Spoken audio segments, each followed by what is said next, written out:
سورۃ القلم کی آیت نمبر 42۔ الحمدللہ وکفی وسلام علی عبادہ الذین اصطفی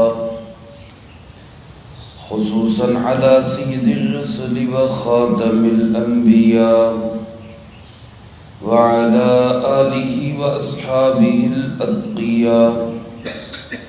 اما بعد فاعوذ باللہ من الشیطان الرجیم بسم اللہ الرحمن الرحیم۔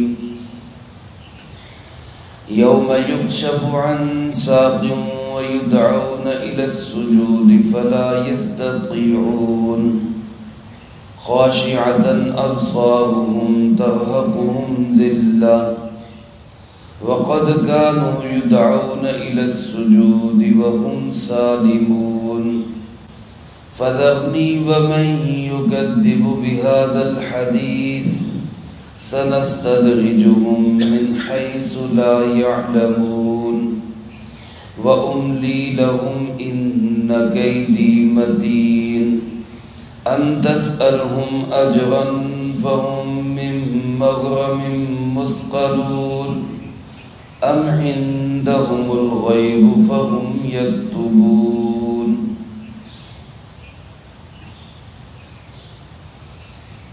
ان آیات مبارکہ میں اللہ رب العالمین نے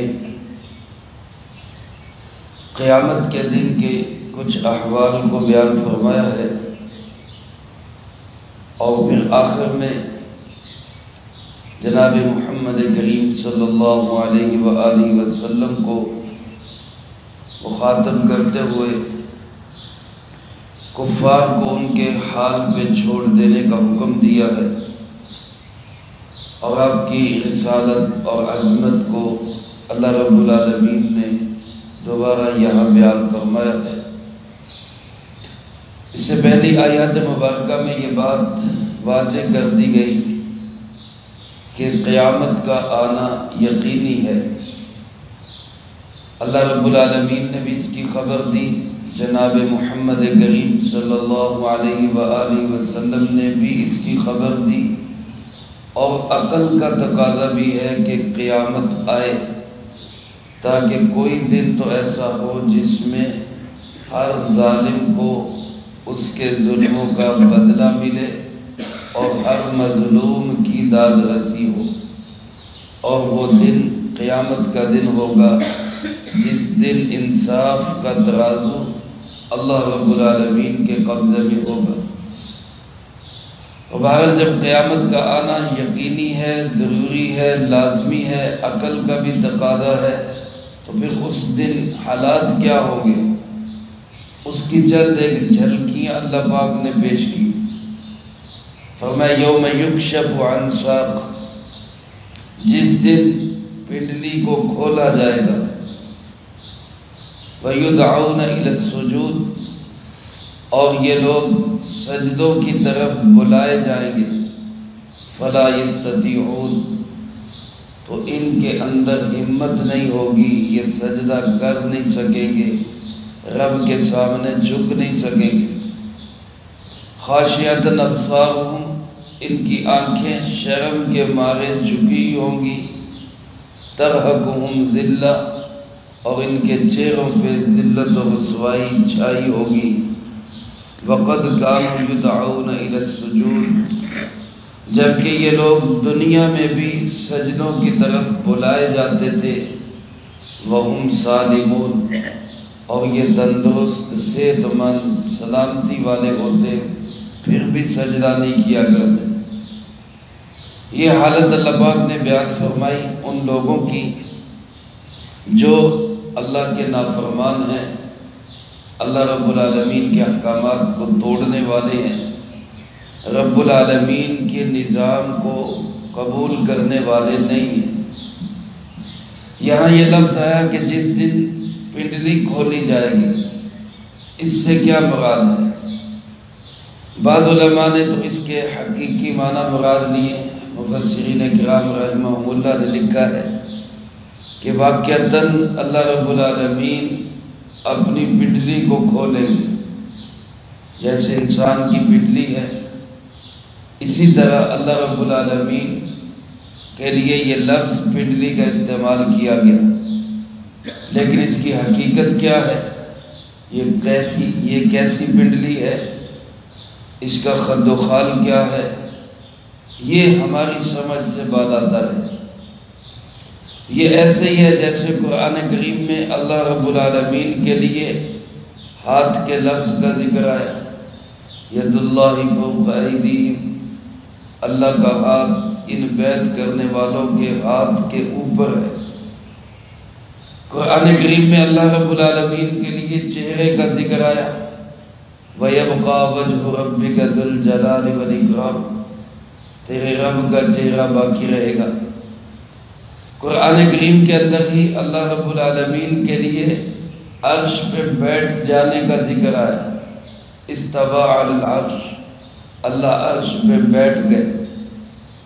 حدیث مبارک میں رسول اللہ صلی اللہ علیہ وسلم نے اللہ رب العالمین کے متعلق فرمایا کہ تمام انسانوں کے قلوب بین اصبعی الرحمن، اللہ کی 2 انگلیوں کے درمیان ہے۔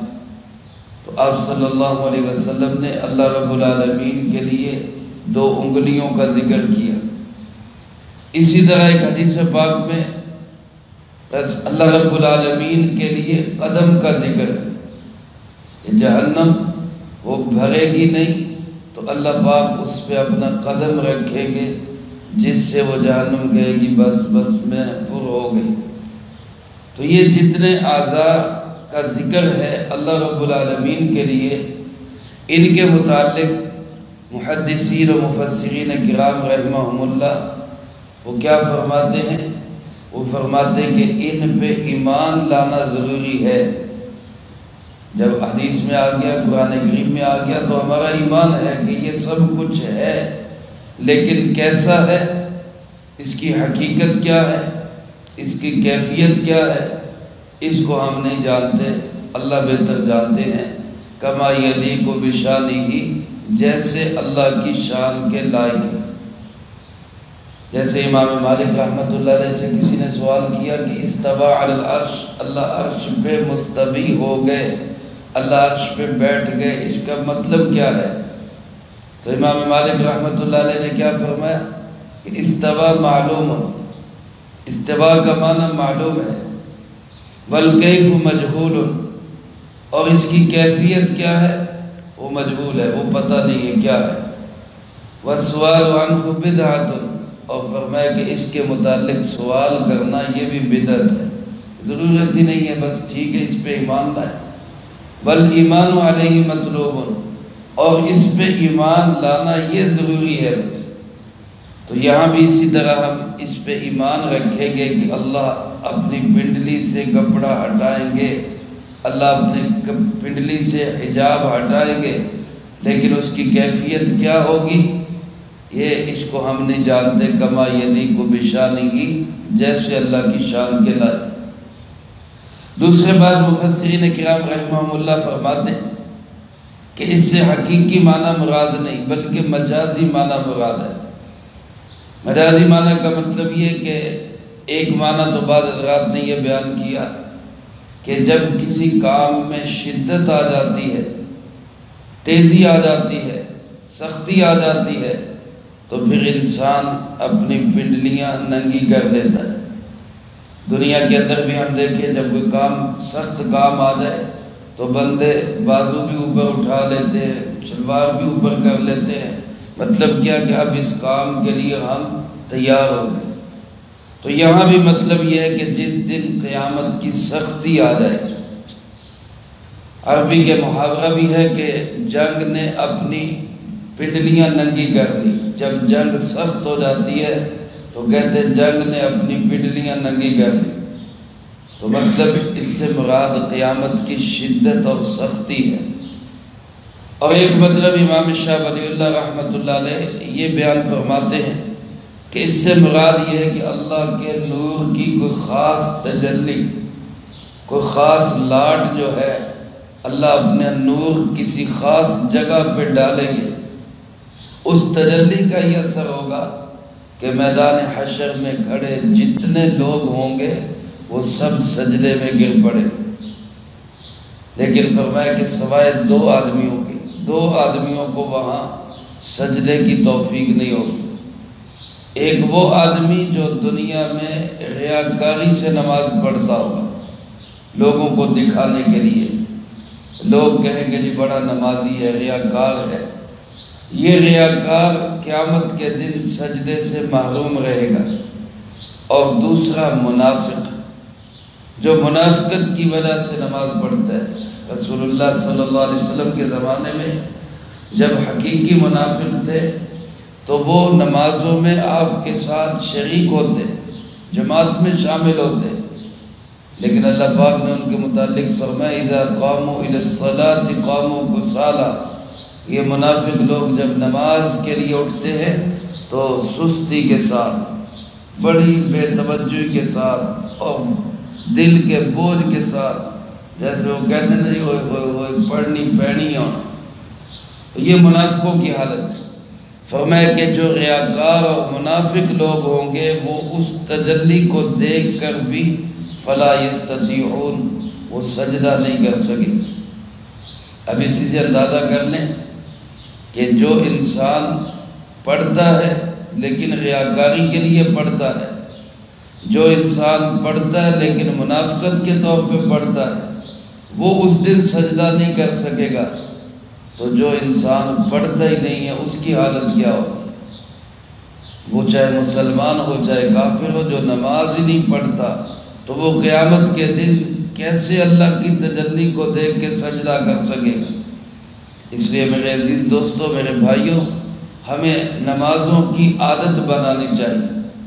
یہ صرف یہ نہیں کہ ہم عادت بنائیں، اللہ کا حکم ہے، اللہ کا حکم سمجھ کے اس کو پورا کریں گے، اللہ پاک اس کو عادت بھی بنائیں گے، طبیعت بھی بنے گی، پھر یہ عبادت بھی بنے گی۔ لیکن اس کو چھوڑ دینا یہ بہت بڑی محرومی ہے، بہت بڑی محرومی۔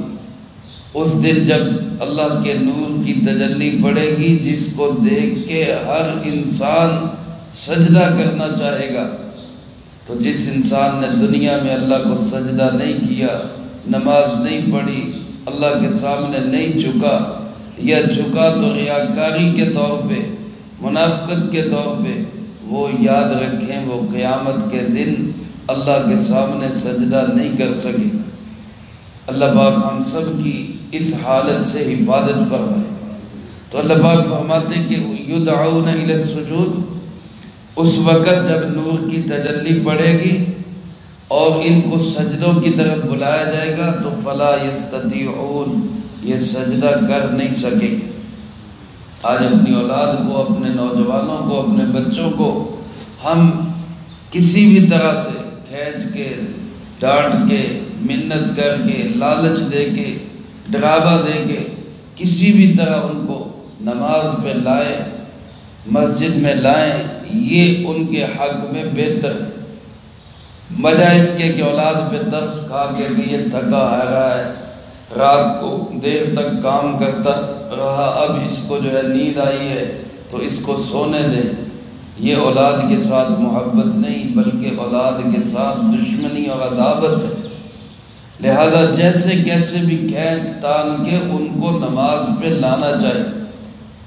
اللہ پاک فرماتے ایک حالت تو ان کی یہ ہوگی کہ اس نور کی تجلی کو دیکھ کر یہ سجدہ کرنا چاہیں گے، کر نہیں سکیں گے، اور دوسری حالت یہ ہوگی کہ خاشعۃ ابصارہم، ذلت کے مارے ان کی آنکھیں جھکی ہوئی ہوگی، جیسے شرمسار ہو کر، شرمندہ ہو کر انسان اپنی نظروں کو جھکا لیتا ہے۔ جب کوئی مجرم پکڑا جائے تو اس کی آنکھیں مارے شرم کے جھک جاتی ہیں۔ قیامت کے دن ایک صورتحال تو یہ ہوگی کہ آنکھیں اوپر کی اوپر اٹھی رہ جائیں گی، قرآن کریم میں دوسری جگہ موجود ہے۔ علماء فرماتے ہیں یہ ابتدائی حالت ہوگی جب اچانک قیامت سامنے آئے گی، اور جو لوگ قیامت کو تسلیم ہی نہیں کرتے تھے تو حیرانگی کے مارے ان کی آنکھیں اٹھی کی اٹھی رہ جائے گی، اور پھر جب صورتحال واضح ہو گئی بھئی یہ قیامت تو آ گئی، اب تو پکڑے گئے، تو پھر مارے شرم کی آنکھیں جھک جائیں گی، اور اللہ فرماتے ترہقہم ذلہ، چہروں کے اوپر ذلت و رسوائی چھائی ہوئی ہو۔ جیسے مجرم پکڑا جائے تو چہرہ اس کا سڑ جاتا ہے، سیاہ ہونے لگ جاتا ہے، پھیکا پڑ جاتا ہے، اس طرح اس دن چہرے پھیکے پڑ جائیں گے، ذلت ان پہ چھائی ہوگی۔ اللہ پاک فرماتے اس کی وجہ کیا ہے؟ وَقَدْ كَانُوا يُدْعَوْنَ إِلَى السُّجُودِ، یہ دنیا کے اندر بھی سجدوں کی طرف بلائے جاتے تھے۔ اذان ہوتی تھی حی علی الصلاۃ، آؤ نماز کی طرف، اذان ہوتی تھی حی علی الفلاح، آؤ کامیابی کی طرف، لوگ آتے تھے، منت سماجت کرتے تھے، واعظین، مبلغین، علماء، مدرسین بار بار سمجھاتے کہ بھئی آؤ نماز کی طرف آؤ، سجدہ کرو، رب کے دربار پہ جھکو، لیکن فرمایا وَهُمْ سالمون، یہ صحیح سلامت تندرست صحت مند ہوتے ہوئے بھی اللہ کے در پہ جھکنے کے لیے تیار نہیں ہوتے، یہ نماز کے لیے نہیں آتے تھے، یہ سجدوں کے لیے نہیں آتے تھے۔ تو آج اس تجلی اعظم کو دیکھ کر بھی سجدہ کرنا بھی چاہیں گے تو کر نہیں سکیں گے۔ اللہ پاک اپنے محبوب صلی اللہ علیہ وسلم کو فرماتے فذرنی، آپ چھوڑ دیں ان کو، آپ ان کو ان کے حال پہ چھوڑ دیں۔ وَمَن يُكَذِّبُ بِهَذَا الْحَدِيثِ، اللہ فرماتے مجھے بھی چھوڑ دیں اور اس بات کو، قیامت کو، قرآن کو جھٹلانے والوں کو بھی چھوڑ دیں۔ چھوڑ دینے کا مطلب کیا؟ اللہ پہ بھروسہ رکھیں۔ جیسے کوئی بڑا آدمی، طاقتور آدمی، آپ اس کے سامنے مسئلہ لے کے جائیں، بھائی فلاں بندہ مجھے تنگ کرتا ہے، وہ کیا کہتے ہیں؟ میں نے چھاڑ دے تو ان چھاڑ دے، یہ میرا معاملہ ہے، تو بے فکر ہو جا۔ تو گویا اللہ اپنے محبوب صلی اللہ علیہ وسلم کو فرما رہے ہیں مجھے بھی چھوڑ دو، ان کو بھی چھوڑ دو، یہ میں جانوں اور یہ جانے، آپ اپنا کام کریں، بے فکر ہو جائیں، پریشان نہ ہو، غم نہ کھائے۔ فَذَرْنِي وَمَن يُكَذِّبُ بِهَذَا الْحَدِيثِ، آپ مجھے بھی چھوڑ دیں، ان جھٹلانے والوں کو بھی چھوڑ دیں، ان سے میں خود نمٹ لوں۔ سَنَسْتَدْرِجُهُم مِّنْ حَيْثُ لَا يَعْلَمُونَ، ہم ان کو آہستہ آہستہ چڑھائیں گے وہاں تک جہاں تک یہ جانتے بھی نہیں ہوں۔ استدراج یہ کہتے ڈھیل دینے کو، مہلت دینے کو، گویا اللہ ان کی رسی دراز کریں گے، چھوڑ دیں گے، جاؤ کہاں تک جاتے ہو۔ یہ ظلم میں، عداوت میں، بدماشی میں، غنڈہ گردی میں، اللہ کی نافرمانی میں آگے سے آگے بڑھتے جائیں گے، تو بڑھتے جائیں، کہاں تک جائیں گے؟ اللہ فرماتے ہیں وہاں تک میں ان کو پہنچاؤں گا جہاں تک یہ جانتے بھی نہیں۔ تو میں وَأُمْلِي لَهُمْ، میں ان کو مہلت دیتا ہوں، إِنَّ كَيْدِي مَتِينٌ، میری پکڑ بڑی مضبوط ہے۔ اللہ فرما رہے ہیں میں مہلت دیتا ہوں، ان کو ڈھیل دیتا ہوں، میں ان کی رسی کھلی چھوڑ دیتا ہوں، لیکن پھر جب میں رسی کھینچتا ہوں تو میری پکڑ سے کوئی بچ نہیں سکتا۔ إِنَّ كَيْدِي مَتِينٌ، میری پکڑ بڑی مضبوط ہے۔ پھر اللہ پاک رسول اللہ صلی اللہ علیہ وسلم کو مخاطب بنا کے پوچھتے ہیں کہ یہ لوگ آپ کا کیوں انکار کریں؟ آپ بے لوث ہے، بے غرض، بے لالچ آپ ان کے دعوت دے رہے، آپ ان کے مفاد میں ان کے پیچھے مارے مارے پھر رہے۔ ام تسألهم اجرا، کیا آپ نے کبھی ان سے کوئی معاوضہ مانگا؟ کیا آپ نے کبھی ان سے کوئی اجرت مانگی؟ فہم من مغرم مثقلون، جس کے بوجھ تلے یہ دبے ہوئے۔ آپ صلی اللہ علیہ وسلم نے زندگی بھر کبھی کسی سے اپنی ذات کے لیے سوال نہیں کیا، زندگی بھر۔ ان کافروں کو کیا ہو گیا جو دیکھ بھی رہے ایک ایسی ہستی جس نے کبھی کوئی مفاد کسی سے نہیں لیا، وہ جو تبلیغ کر رہے ہیں، وہ جو لوگوں کو دین کی طرف بلا رہے ہیں، وہ جو لوگوں کو اللہ کی اطاعت فرما برداری کی طرف کھینچ رہے ہیں، کمر کے کپڑوں سے پکڑ پکڑ کے کھینچ رہے ہیں، تو وہ کس لیے کر رہے ہیں؟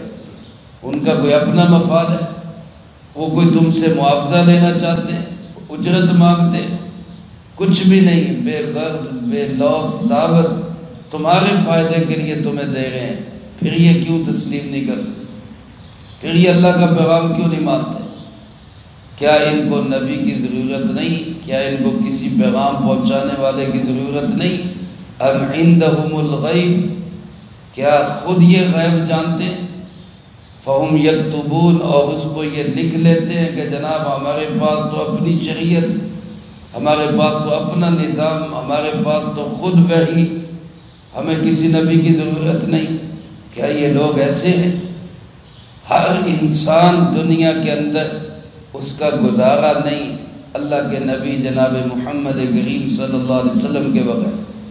قیامت تک آنے والے تمام انسان رسول اللہ صلی اللہ علیہ وسلم کے بغیر ان کی کوئی زندگی نہیں، کوئی چارہ کار نہیں ہے۔ نظام حیات آپ سے ملے گا، زندگی گزارنے کا طریقہ آپ سے ملے گا، بچپن، جوانی، بڑھاپا، گھر کی زندگی، مسجد کی زندگی، بازار کی زندگی، یہ سب گزارنے کا اور اس کو صحیح بنانے کا طریقہ وہ کہاں سے ملے گا؟ وہ جناب محمد کریم صلی اللہ علیہ وسلم سے ملے گا۔ تو یہ لوگ کیا اپنے آپ کو اتنا بڑا سمجھتے ہیں کہ ہمیں ضرورت ہی نہیں؟ ایک بے لوث انسان بغیر کسی لالچ اور غرض کے ان کے فائدے کے لیے ان کو جہنم سے بچا کے جنت میں لے جانا چاہتا ہے، تو یہ اپنے آپ کو اتنا مستغنی سمجھتے ہیں کہ جی ہمیں ضرورت ہی نہیں اس کی۔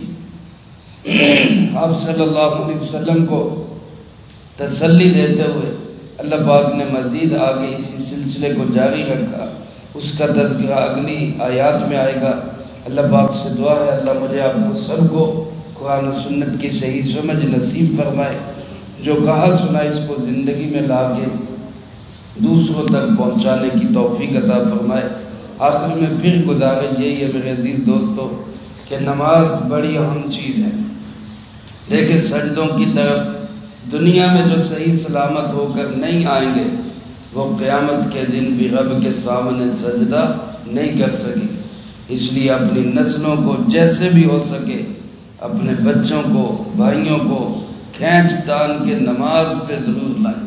اللہ مجھے آپ کو سب کو اس کی توفیق نصیب فرمائے، جو کہا سنا اس کو زندگی میں لا کے دوسروں تک پہنچانے کی توفیق عطا فرمائے۔